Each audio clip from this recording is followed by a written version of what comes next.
What's going on, everybody? Thank you again for tuning in to Hot Topics with Z and Tuck. I am your host, Z. You got Tuck? And we are back again on this beautiful Thursday night. It's a very special Thursday night, as we promised you guys, and this is why it's very special. Yeah. Today on the show, man, we got Benton Blount. You know, the first time I saw Benton was on America's Got Talent, and with his performance, he just blew me away. I thought Benton Blount should have won the contest, but either way, I became a super fan right from the beginning. I've been following him ever since. Been wanting to get him on the show since our first season, but I know at that time he had a lot of priorities and stuff, especially when the pandemic hit. I know he had a lot of priorities doing, trying to do what he needed to do at home to be able to make the money and stuff like that. So, but we got him here tonight, and we want to welcome in Mr. Benton Blount. All right. What's happening? What's going on, Mr. Benton? Y'all sent me down a rabbit hole and didn't even know it. I went to try to find the video live, and I didn't realize that all these live videos were on Facebook, so I'm just staring at people doing weird stuff right now, so I'm glad I can just talk to you guys. Well, let me tell you, it's definitely a pleasure and honor to have you with us tonight. I know Tucker has been working with you on this for a long period of time, and we understand, you got your busy life and everything going on right now. And a lot of our viewers may know who you are tonight, and they especially tuned in just to watch you. But for those that don't know who Benton Blount is, do you mind giving us a little bit of intro about yourself? Tell our viewers a little bit about yourself and what makes Benton Blount special. Ooh, that's a loaded question. I'm originally from North Carolina. I'm a Carolina boy, is what I say, because I grew up in North Carolina. I moved to Nashville, Tennessee to do music for a living, and I lived there for about 6 or 7 years, but ended up back in South Carolina, in Greenville, South Carolina, and just something about this area always feels like home. And I'm always on the road traveling, but it's always nice to come back to a place that feels like home. So whether it's north or south, that's kind of where I've set up my station. But I've just been honestly going through whatever doors God has opened up for me, and sometimes I even questioned why the doors open in the first place, but that's why I went on kind of the crazy trips that I went on, and everything from I was going to play football in high school, and I kind of caught the music bug the summer after my senior year when I was planning on going to college. And so I had to call these coaches and say, I know you already offered me a full ride. I know I could play football, but I've decided to play music. They're like, so you did music your whole life? I'm like, no, I just decided a couple weeks ago. And surprisingly, most of the coaches, even some from ACC schools, were super supportive and said, we completely understand and wish me luck. And I've literally been playing music ever since. I don't really know.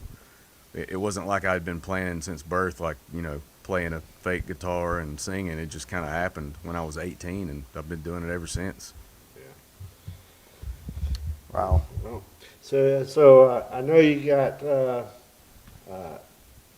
you're married and you got 3 kids and everything, and you got Jackson, you got Brooklyn, and you got Lincoln. Yeah. So every time I see them on video, they're always really spunky. So I know you and your wife got your hands really full with him. Oh man, that's something else that was unplanned, was all 3 of our children, but they've been a blessing, and we didn't know what we were getting ourselves into, and we got the normal stories from everybody about how crazy it was going to be being a parent, and people were pretty correct when they said that, but it wasn't quite as bad as I was worried it was going to be, especially after we had the 3rd one. I was like, I don't know how we're having all these kids, but we need to stop. And I know during the pandemic and everything, you've had to do homeschooling and stuff. So I know that could play a lot in a factor with you trying to do your work up top and also do homeschooling with them. And as spunky as they are, try to keep them under control. Oh my gosh. You know what? I thought I would hate it, and I didn't like it that much, but it was more because I felt like my kids were lacking, because I know I'm not a great teacher. Like I was gonna be a teacher when I was in school, and luckily my mom talked me out of it, because she's a retired teacher of 35 years, and said there's no money in it, and you have to have a lot of patience for kids. And I said, yeah, I probably shouldn't do that. So Yeah. I didn't think it was going to be that great, but having the chance to remotely be a part of that learning experience was actually pretty cool to do. And they don't hate me, so I guess I did an okay job. Yeah, yeah, yeah. I've gotten to know your mom and her best friend Doris. Yeah. Oh Lord, the crazy one. Yeah, they're pretty cool. So, but I especially think that your kids though, man, should be like child models. I mean, with their smiles and everything, it's just really infectious. I mean, those golden lock hairs. I mean, wow. Well, and they figured it out too, because they'll test us. They're in the testing phase, and each of them are like 2 years apart, so it's a different testing phase. But they know that after they've done whatever it is they've done they shouldn't do, they try to turn on the charm, and it works most of the time. More with me than mom. She can drop the hammer on them. Pretty good. She just give them that evil eye, and they're like, ooh. Oh yeah, she's got the look down pat. It scares me to death. So I think you you kind of touched up on this a little bit, but I mean, how did you really get into music? I know you touched a little bit on this, but if you just want to give us a little bit more on it, like what's so special about music to you? Like what? I mean, what is, Well, it's kind of a two-part story, but to not go into, I mean, I've been doing it for almost 20 years now, so when I start telling the story, I realize I'm on a rabbit trail sometimes, so I try to condense it every time. But I started in church, and it was a complete fluke accident. I had a friend who said, we're starting a worship team. I was like, I don't know what that means, because the church I went to, we didn't even use instruments. And he said, well, just come and check it out. So I went, and they said, well, why don't you join the band? I'm like, I don't play an instrument. I hit people for a living playing football. That's it. And they said, well, what if we buy you a bass guitar? Will you learn to play it? I'm like, sure. If you're going to buy me musical equipment, I'll try to do anything. So the church bought me a bass, and I don't know how to read music still to this day. All this equipment, recording stuff on the other side, 5 or 6 albums, and I still don't know how to read music. But I would sing along to the songs to know where I was at. And I went to the first practice, and after the first song, they took my bass away from me and said, I'm a terrible bass player. And I'm like, well, that's great to hear, sure. wow, that's an encouragement.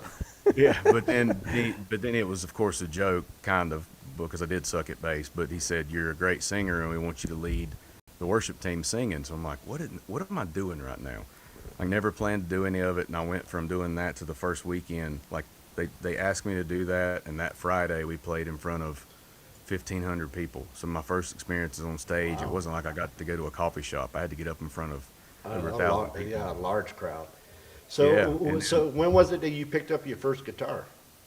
It was probably about a year and a half into that, because we were within that show.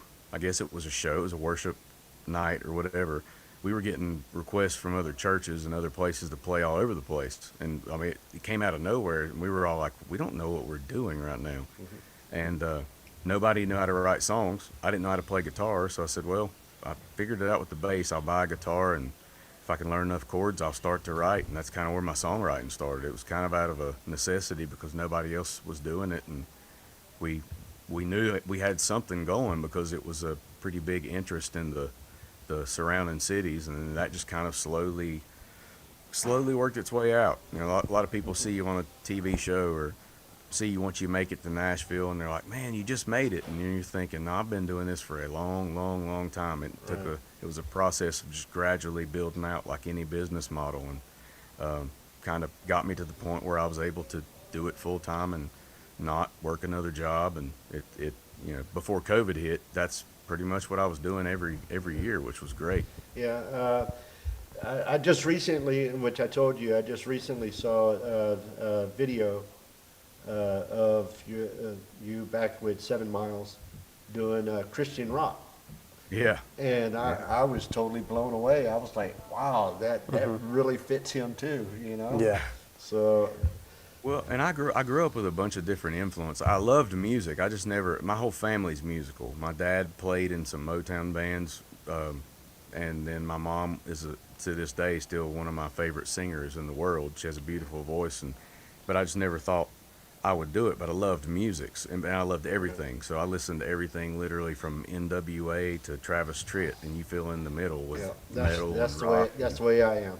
I listen Yeah. to everything. So, And so my music kind of reflects it, even in a softer song, because my voice is so low. I'm having to sing higher music a lot of times, and right, so it makes me have to be more powerful and project my voice more. So right. even in some country songs, I still have kind of a rock voice from time to time because of that. Yeah, well, like most people heard when we started the show, right? The countdown. We played one of your songs, which was "Get Up." Yeah, yeah, So that's one of our favorite. That was my favorite show, my favorite song to open our shows with, especially if we were playing with another country act, because right, that's not a typical country type song, right, and kind of sets the tone for the night. Not that we were trying to show them up, but just show people that we had something different that right, the other band didn't have. right. Well, we got also a question from one of our viewers. It says, "You said you played football through high school. What position did you play, and what were some of the schools that Offered you? offered you?" Let's see. Well, it changed a lot because just like recently in the last year when coronavirus hit, I had gained a lot of weight from having three kids and traveling, playing all over the country, and drinking lots of bourbon in the process. And I decided I needed to get in better shape. So over the course of the last year, I lost like 100 pounds, and I'd done that before when I was in high school. So in high school, I was an offensive tackle uh, up until my junior year, and between sophomore and junior year, I lost 100 pounds over the summer. Came back and I was defensive end and uh, inside linebacker, but basically defensive end for the most part. And so I went from a big guy on the front line to the more faster guy on defense. And as far as schools goes, there was a lot from. Not all were full rides, but Carolina. A lot of the Carolina schools, Chapel Hill and Clemson, and the one in particular that I remember was Minnesota, because they called and I said no, because he said the climate was kind of like here up there, and I knew he meant somewhere really cold, and I'm not a very cold-natured person, so that sealed the deal on that one right there. Yeah. Did you also And I didn't happen know to get? Oh, go ahead. I'm sorry. I was gonna say, I didn't know how cool it would be a golden gopher either, so I just decided to not go play. Yeah. So did y'all also happen to get to play anybody in Florida? Because that was where our viewers from David Rogers. He has his own little show over there called On the Spot with David Rogers. So I had talked to Florida State. I loved Florida State at the time. I was a super big Florida State fan. Sorry if you're a Florida fan, and probably, well, that's actually where I'm going to be moving to once I retire from here. So is Florida. I love Florida. I have family that live in Hollywood, Florida, and they've been there forever. So every summer I would go down and work on my uncle's tree farm a lot of times, and we'd go there for Christmas because you could swim in the summertime, which was nice. So I love Florida. It's great. But I didn't have as many schools. It's more Georgia and the Carolinas. Yeah. And I wasn't like the best player in school, but I was just a big guy. We were all big Right. guys, so we had a good team. And just because you have a good team, a lot of times you'll get looks from colleges that other players won't get. Yeah. Well, one of mine and David Rogers' old schoolmates played in Florida for the Florida Gators. He was a quarterback for a while, which was nice. Shane Matthews.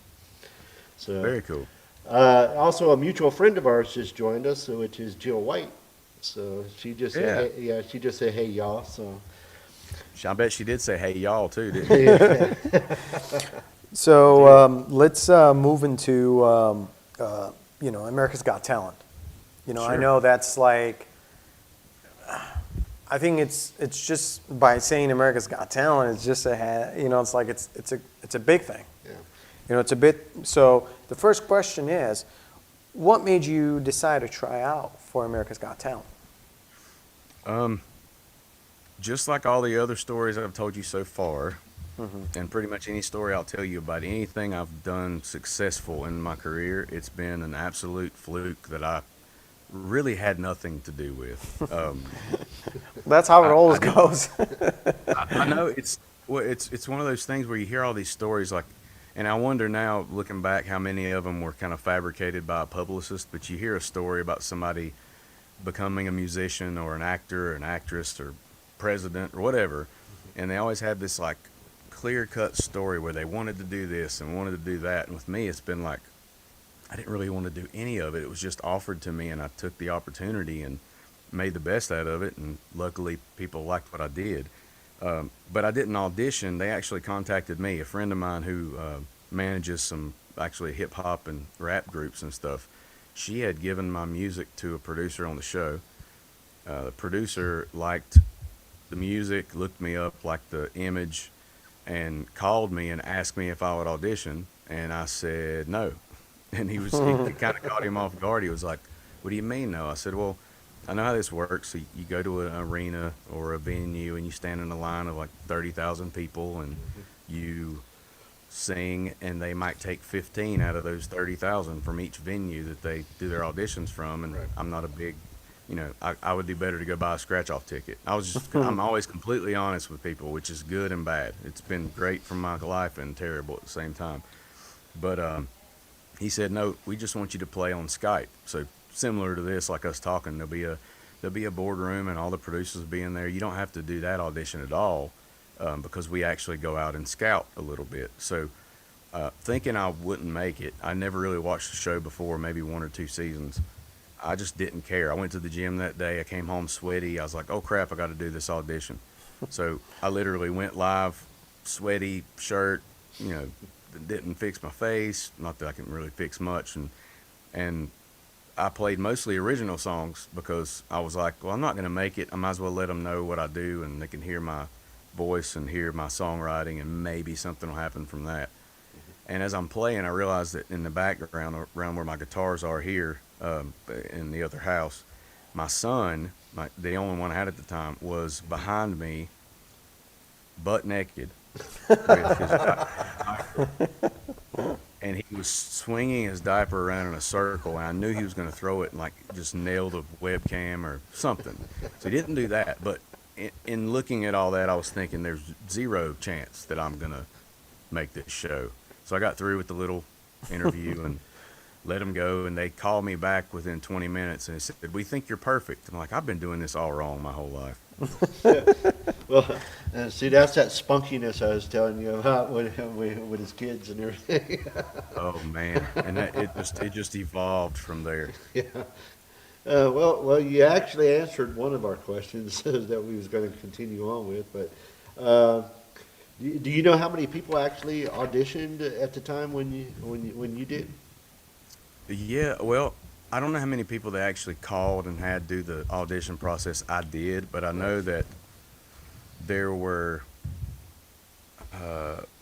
they said there were 53,000 people that they chose from. So that's not saying 50,000 people that auditioned. It's 50,000 people that they said you might get a spot on the show, which is a huge talent pool.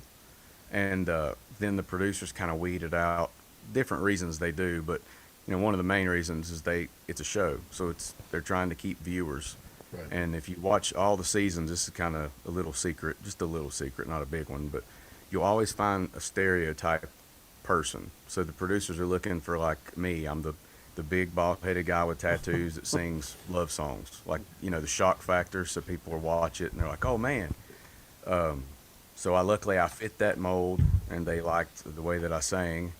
And I think just because I was easy to work with, because I wasn't doing it like saying I got to win this because this is my chance to be somebody. It was just like it's an opportunity, Right. and I got to make the best of it. So I was easy to work with, easiest one in the room to work with, and I loved working with them, and ended up being on the season for the whole time. So I went in thinking I didn't have a chance, and next thing you know, I'm on the very last show of the season.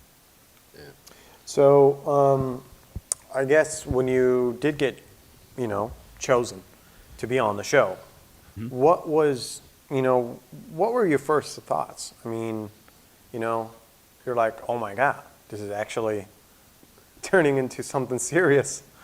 So what were your first thoughts? My very first thoughts were, honestly, my wife's gonna kill me because we just had a kid, and I'm gonna have to leave her for at least a couple weeks. Thinking at the beginning of this, once I found out I was going, but I think more than anything, literally every time this kind of stuff happens, I've just looked at it as an opportunity that has been given to me, whether people see that being from God, which I do, or just luck, or however they see it. And in my head, I was just preparing for that opportunity because I always want to make whether it's a job interview that I've had in the past, or the podcast thing that I'm trying to do. I want to make sure that whatever I'm doing, I do it the best of my ability. So once it came up, I just said, okay, here's the opportunity now. How do I do this? I don't want to go in blind and just hope that other people help me along. So I did that's when I started watching the show and seeing what other people did, and that it wasn't just a singing show, and kind of how the process went, and just went and had a good time. Yeah. What was one of your favorite moments while you was there in America's Got Talent? I had a bunch because Yeah. I never got to do anything like that. I've done a lot of stuff. I've been very blessed. I've toured with some big bands even before the show. I've played in front of over 100,000 people before at one time at a festival in Louisiana. Right. I've done all these things that a lot of people haven't had the chance to do, so it helped me on the show quite a bit because I didn't have nerves. I wasn't scared because I was in New York City at Radio City Music Hall, Right. even though I should have been because it's an amazing place. And but I would say having somebody like Howard Stern compliment me as many times as he did Yeah. was a big thing for me, because it at least showed me that somebody who's a fairly large critic who doesn't really beat around the bush That's true. couldn't find anything bad to say about me. Right. That's because I was worried about that going into it. You're like, crap, what's he going to say? And he does music a lot too, so he's going to be critical. Right. But he liked me, and the other, I mean, I only had one or two episodes where a judge said anything negative about my performance or anything. I think I said more negative about my performance than they did. Yeah. I know. As being a fan as I am, there was a few things that I considered as my favorite, and it wasn't actually during the show. It was some of your I'll call them podcasts that you did. One was there in Times Square when you had the lady trying to look over your shoulder but not be noticed. Right? And then the other one was your bathroom concerts. Yeah. What's funny about that too is that was, I don't know how I stumbled across that, because Facebook Live was not a thing at the time. All the streaming platforms hadn't really came out. I don't even think you couldn't go live on YouTube. There wasn't really a live platform, and this was like a beta tested thing. So I was the only one on the show that was able to access Facebook Live, which helped tremendously because, everybody from the show found out I was doing it. So I would go live to go get a coffee across the street and have 5,000 people on there. I'm like, this is insane. Yeah. So but I loved that part because I felt like I was taking people that had kind of brought me to where I was along with the trip and the journey, because I couldn't do that a lot when we were inside performing and everything. Yeah. So I know you got to meet a lot of incredible people, as far as Drew Lynch, Pip the Dragon. Yeah. He's probably a character.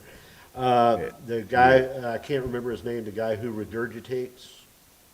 Yeah, what's funny about him too? I didn't realize it until after the show, and I sent him this long message, and I said, I have to apologize, because when I was, and I hope I didn't make him upset, feel like I aged him, but I said, when I was 15 years old, my only memories of watching HBO was watching you perform on the show because he was a performer on HBO a long time ago, and he Oh, would okay. do that whole thing like swallow the goldfish and swallow the key and all this Yeah. other weird stuff. And I was always a fan of that, which is another reason I wanted to do America's Got Talent because it wasn't just singers; it was people that did everything. Right.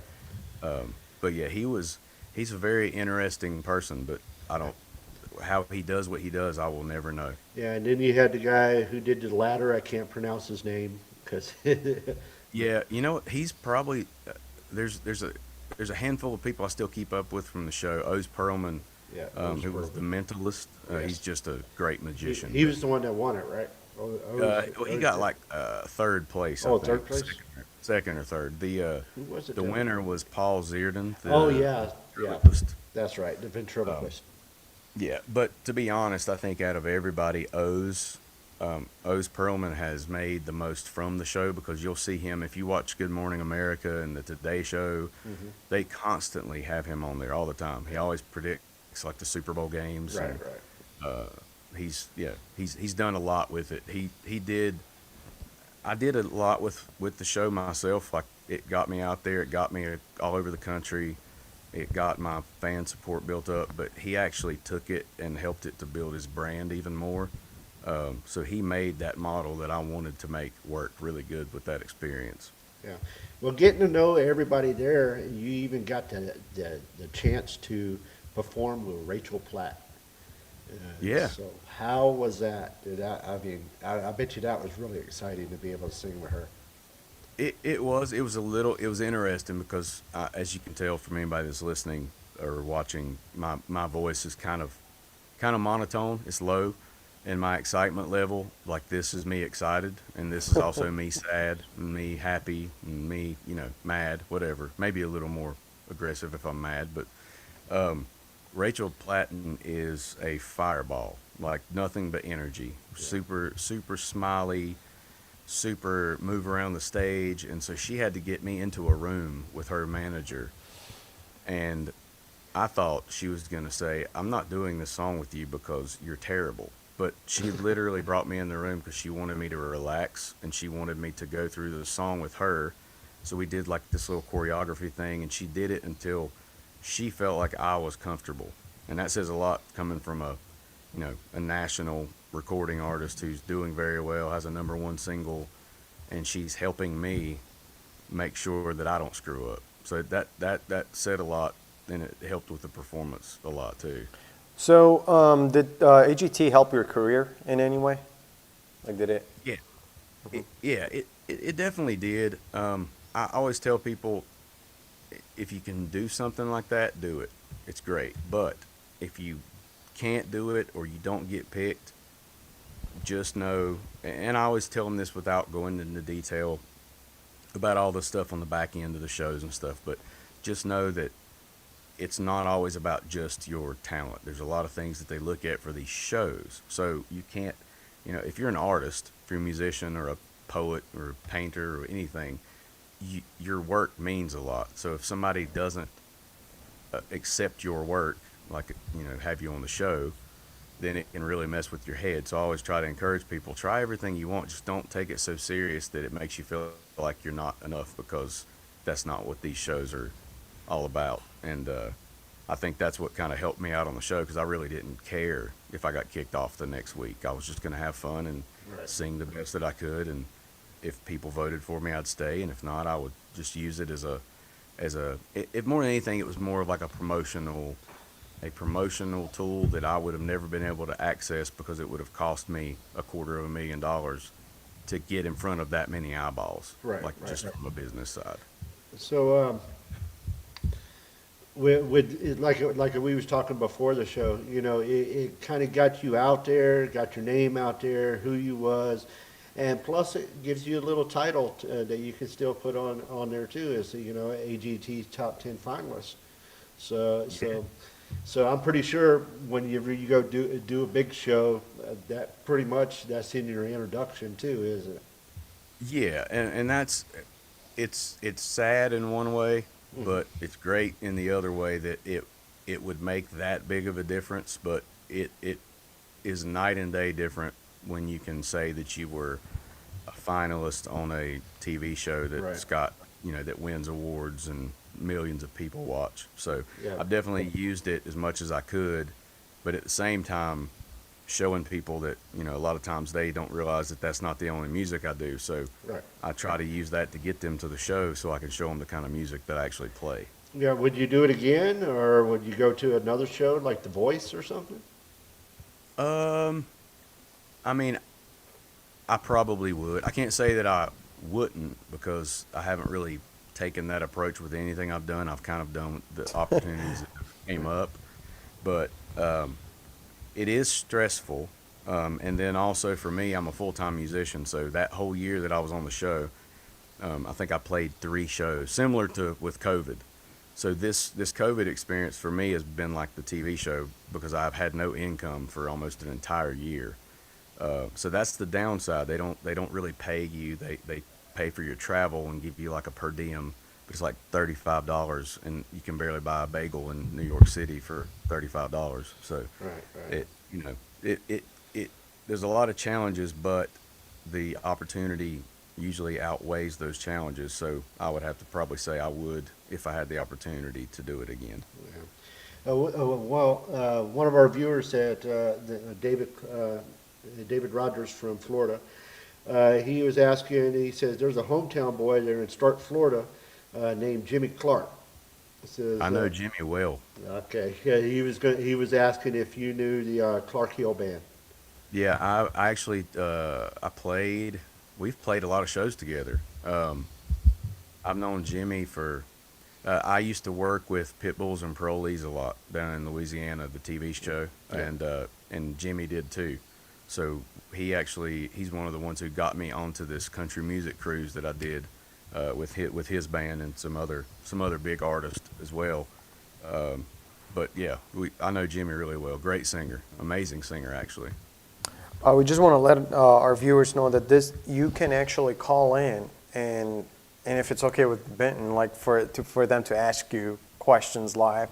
Sure. You guys have the ability to call in at our number that's 480-243-2431 and ask anything that you're interested to ask. I mean, live on here. Yeah, you have that number already put up where we can put it up on the screen? Oh, Yeah, there it actually I is. do it. There It's it is. actually It's going in the actually- ticker, so it's yeah, actually it's in the ticker. 480-243-2431.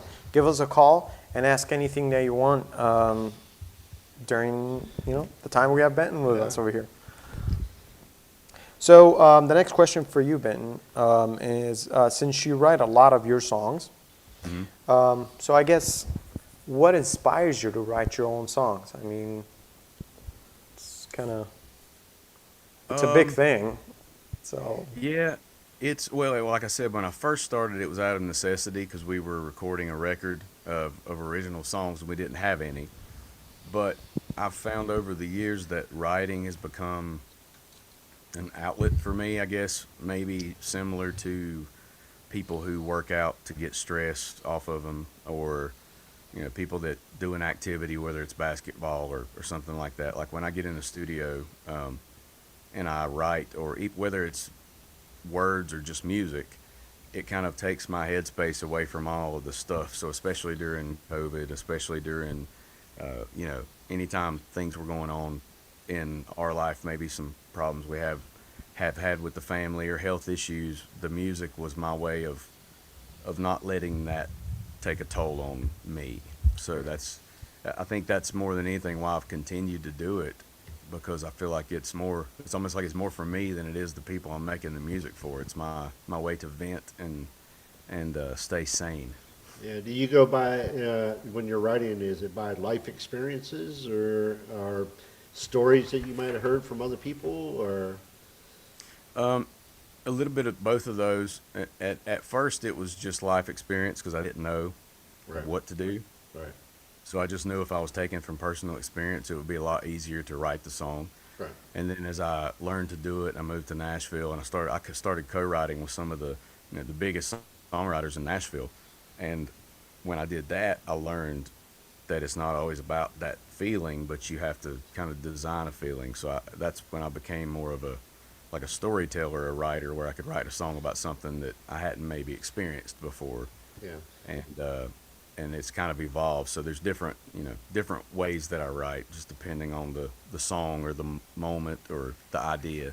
Yeah. And that's I just same way with it. I never took a class. I never took a course. I never got a degree. I just picked up a guitar and prayed whatever I was gonna say made sense. Yeah. And so far, it has for the most part. Well, I know some of the best songs that I totally really enjoy is some of the love ballads you have. Is like You Walked In, and If It's Not You. Yeah, and that song is one of my favorite songs, and I rarely get to play it. I love I can write songs like that easy. Like if you ask me to write a song about somebody getting married, I could have it back to you in the morning. Right. It's more when I write the barn burners or the fast songs that I got to actually take the time. You'd think it'd be the other way around, but for whatever reason, that stuff just flows Yeah. a little better. Because But when you play in a bar, it's kind of hard to play some of those songs because either people are there to drink because they just got out of a relationship Yeah. and they start crying on you, and that's terrible.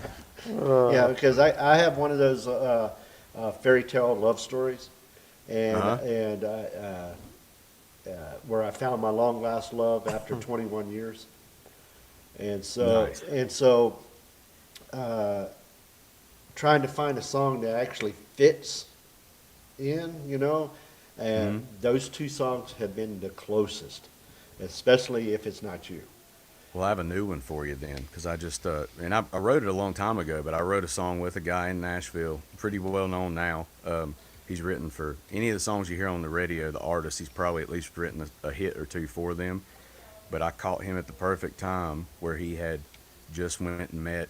He dated this girl through high school. He moved off, and 15 years later, they meet online and get back together. And I got to write with this guy on the Monday after that happened. So that's, it couldn't have been any more luckier for me. Yeah. And that's what the song was about. Like he just, fell in love with this girl again. Yeah, well, I should send you my fairy tale love story, and maybe it inspire you some more. So Hey, come on. That's songwriters should owe a portion of their money that if we actually made money anymore from streaming, to the people that inspire them, because a lot of the stuff we get are, from well, shows. See, I wouldn't care because what I would do is I would just play the song maybe every day for my girlfriend.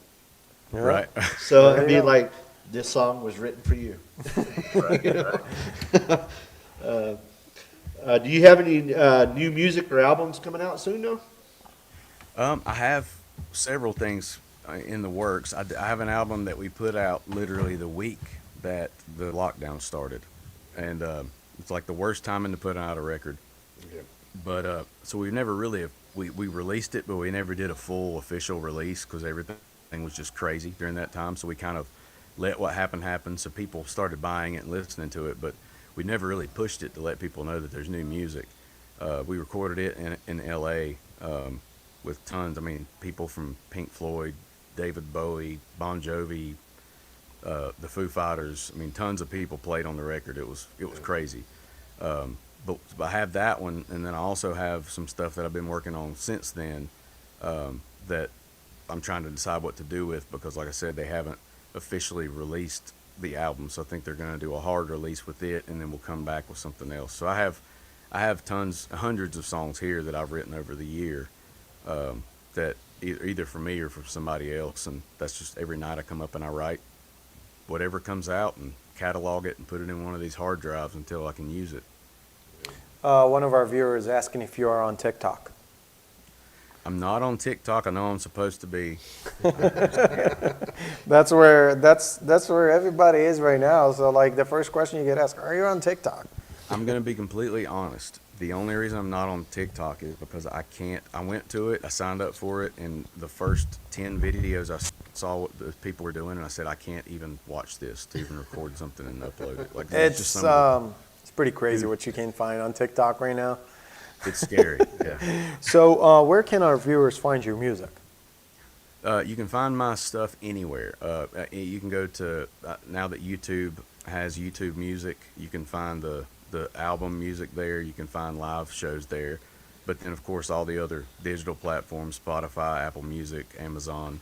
Um, you can buy the physical copies, I believe, somewhere on Amazon, and then we'll have it pretty soon on my website.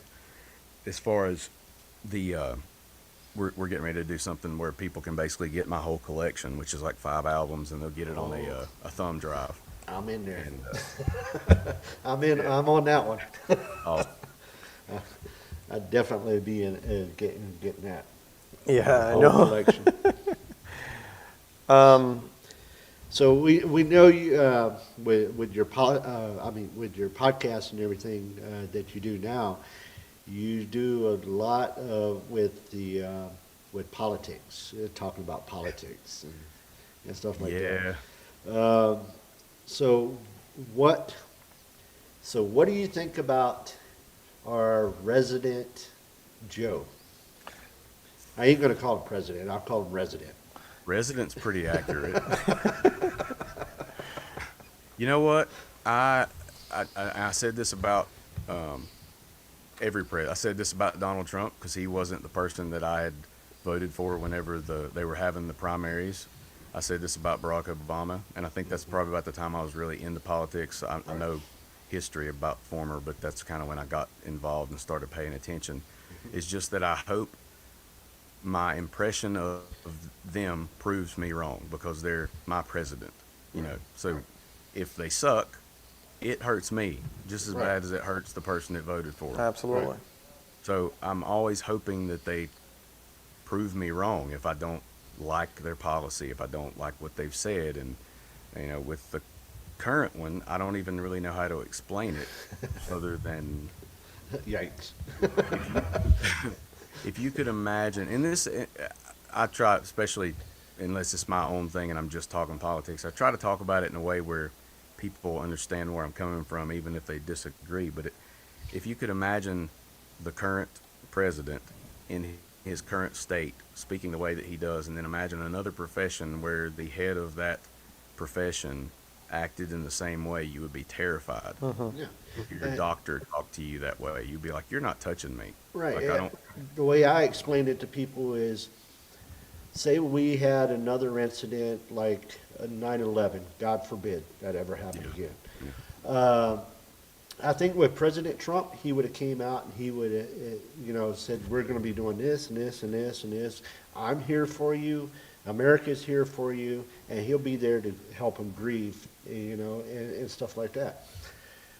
But you have Resident Joe come out, and he'll be like, forget what he was saying. He'd be doing double words, He'll be like, forget that he was on stage and walk off,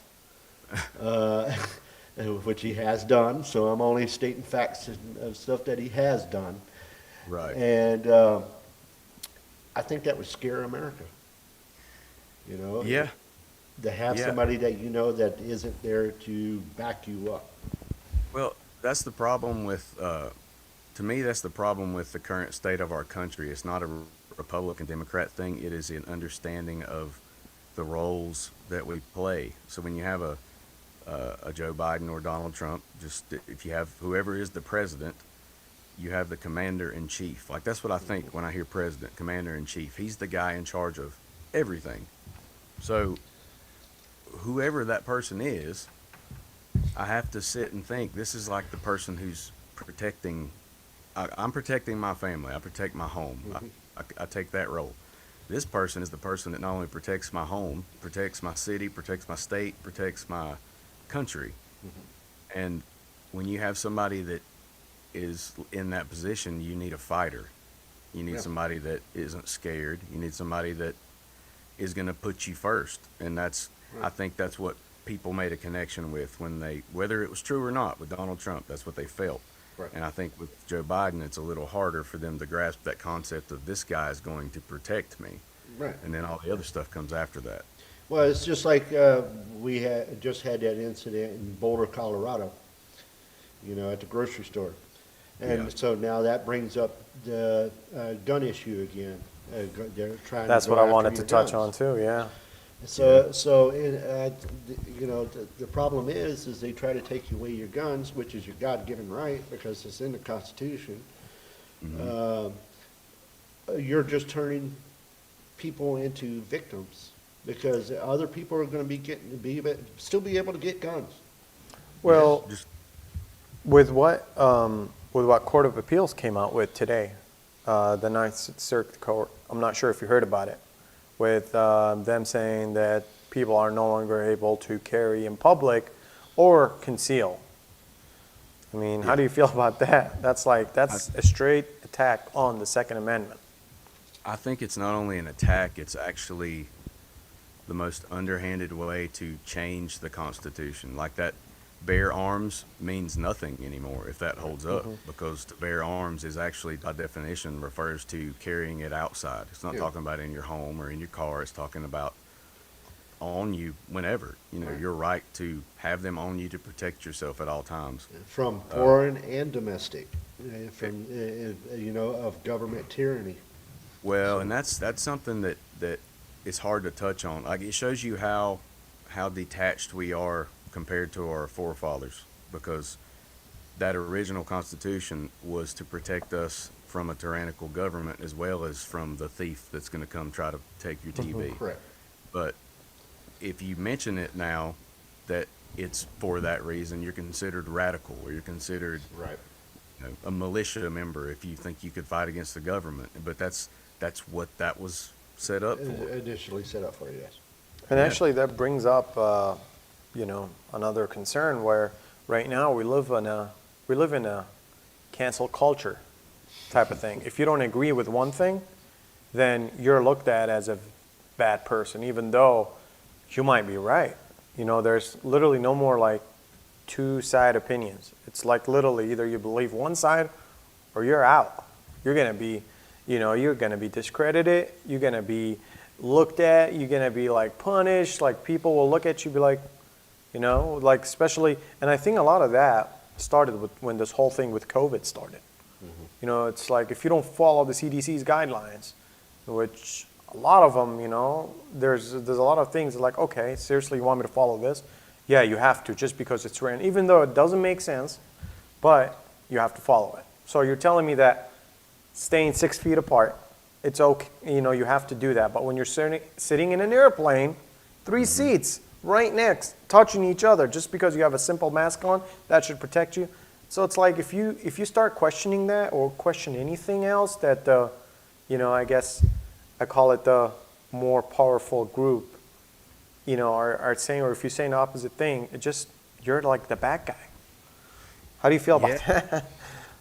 Well, I mean, it's affected me. I mean, I've been the product of cancel culture from the music side, but just touching on what you said, the health thing is what's terrifying to me, that people were just so willing to let the government into their health life. That's like something that's almost as sacred as your religion in this country. And people are Absolutely. just like, whatever, just tell me what to do. Tell me I can't, the craziest time to me was when they even suggested that you should wear a mask while having sex with your spouse. Yeah, I know. Now, I could understand why my wife would want me to wear a mask if I have bad breath or something, but outside of that, that's insane that you're even suggesting that to me. Right. It's like they want to see how far into your home they can come without you putting up a fight. Yeah, and then one of the craziest things I've seen also with this is the China testing with the little butt swabs. Wow. Yeah, the anal. But the sad part is, and you just mentioned that they're doing all this to see how compliant people are to whatever is thrown at them. And the sad part is that, as you can see, there's a lot of people, they're just giving up. They're just believing whatever it's being shown to them, whatever it's being presented to them.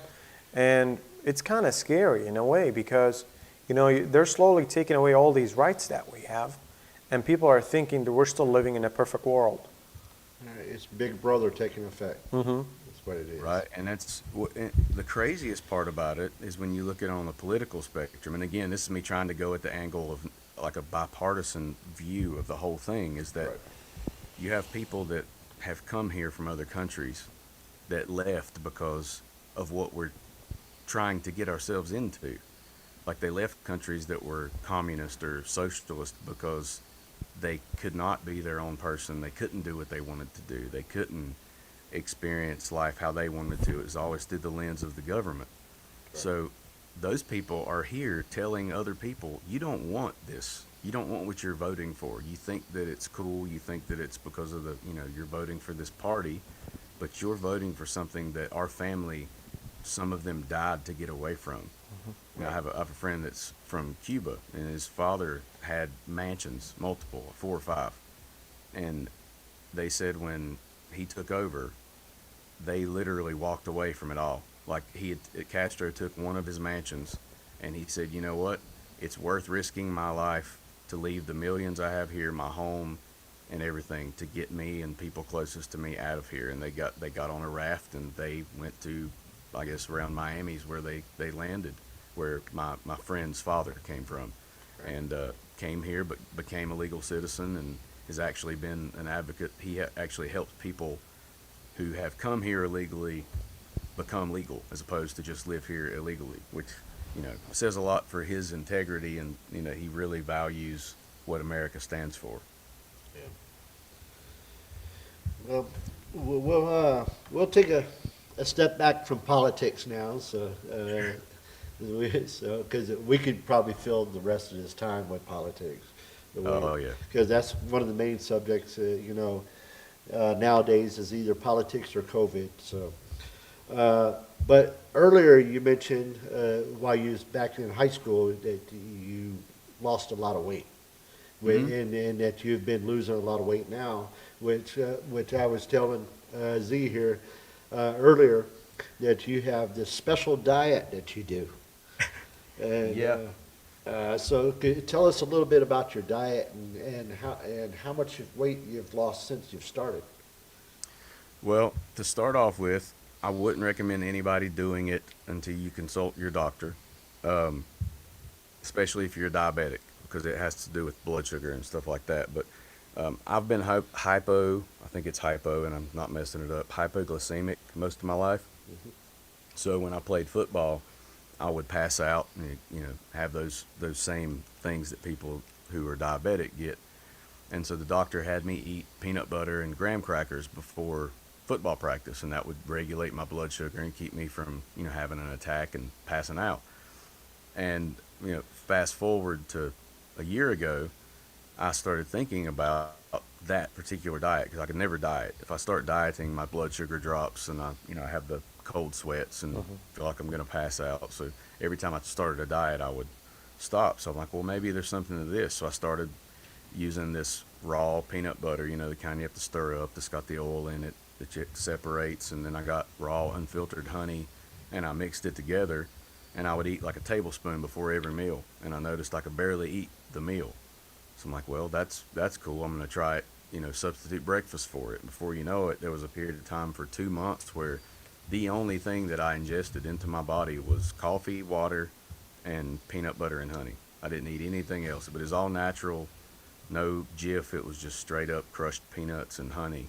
And from getting rid of that processed food, it was like daily I could see a difference, and I just started losing weight. So from November of 2019 to November of 2020, I lost 126 pounds from incorporating that into my diet. And like I said, I didn't do it the whole time, but during that 2-month period where that's all that I ate, I had the most energy I've ever had.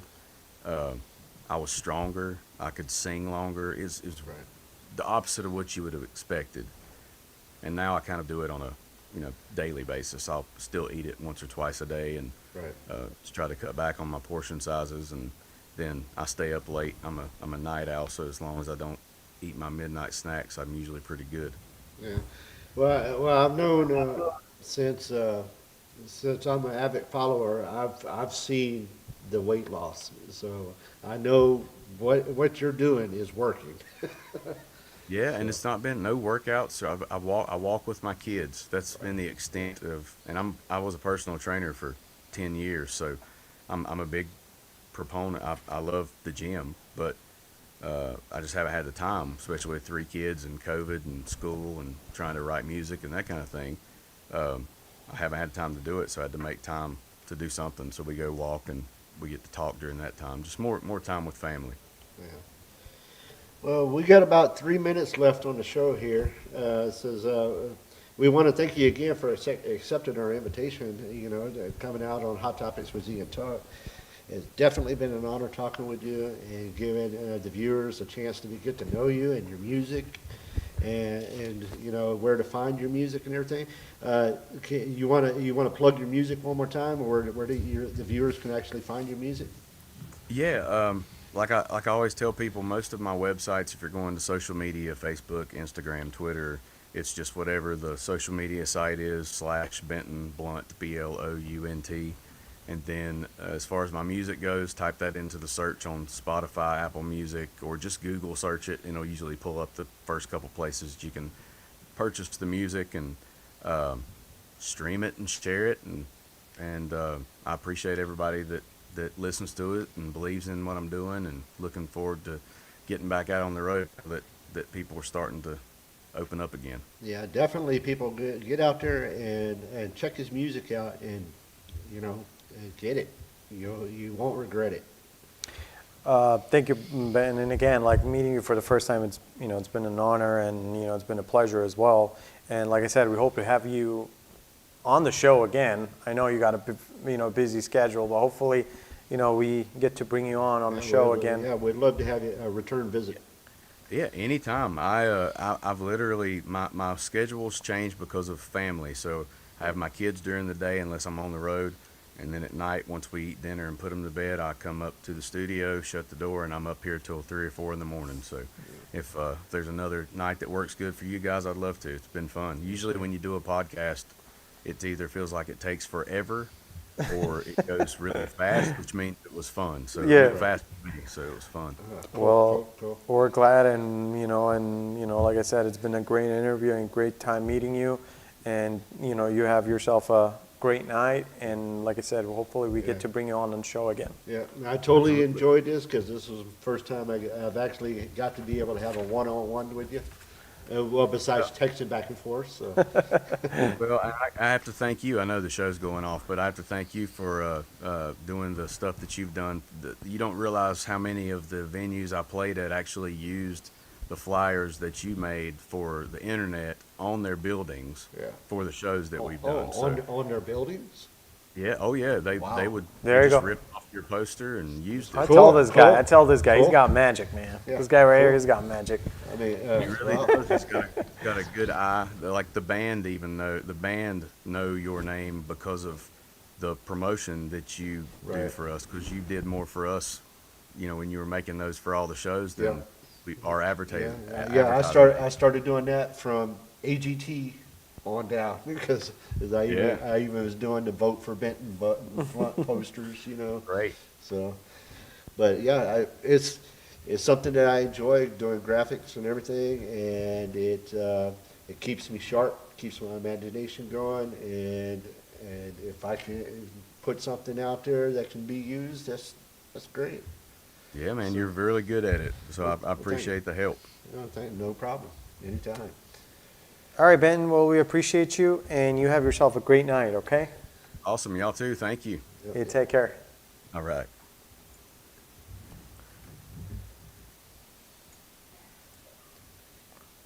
I would Huh? have just muted them so that would. Oh, shoot. Okay. Well, ladies and gentlemen, that was Benton Blount.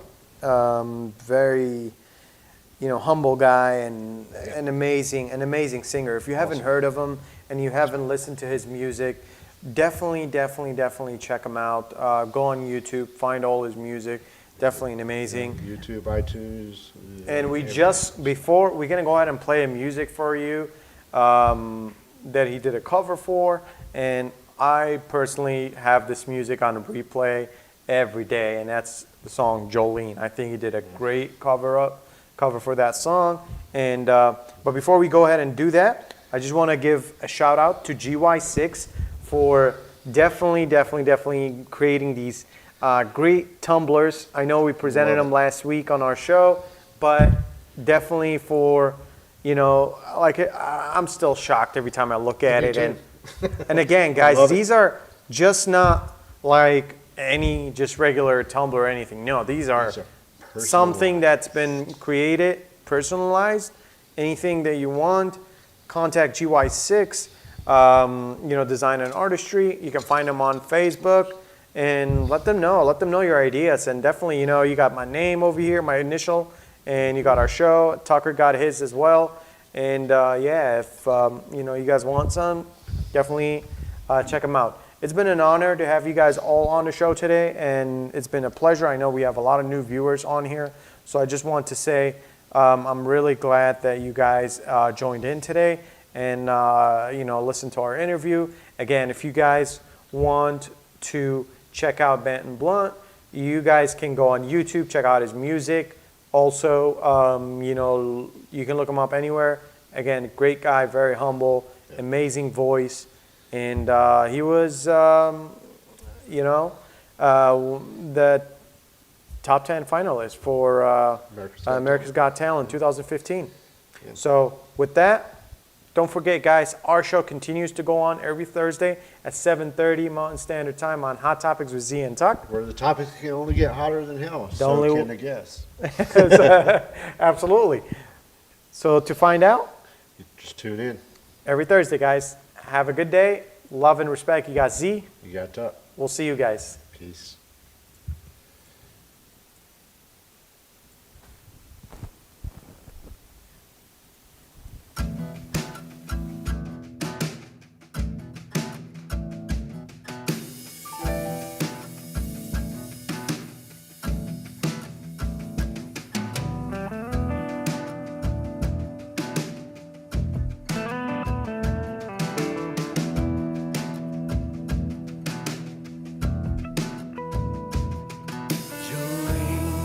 Jolene, Jolene, Jolene.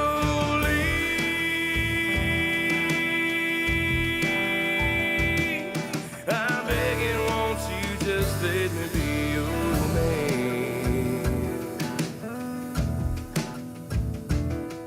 Jolene, Jolene, Jolene, Jolene. Please let me be him just because you did.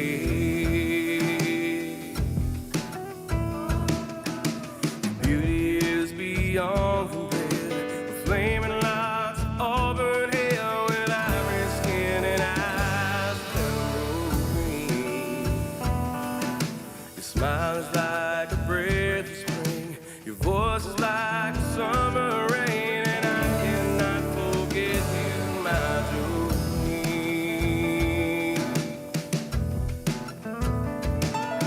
Jolene, Jolene, Jolene, Jolene. I'm begging, won't you just let me be your man? Jolene, Jolene, Jolene, Jolene. Please let me be him just because you did.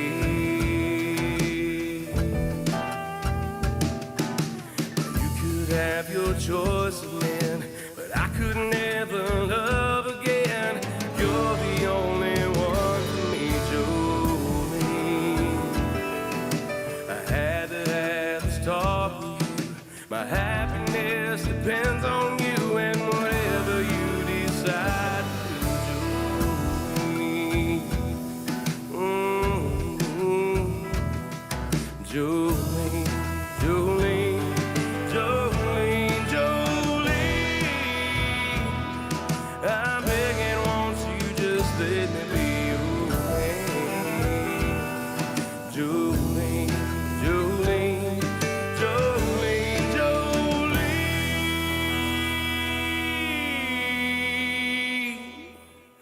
Please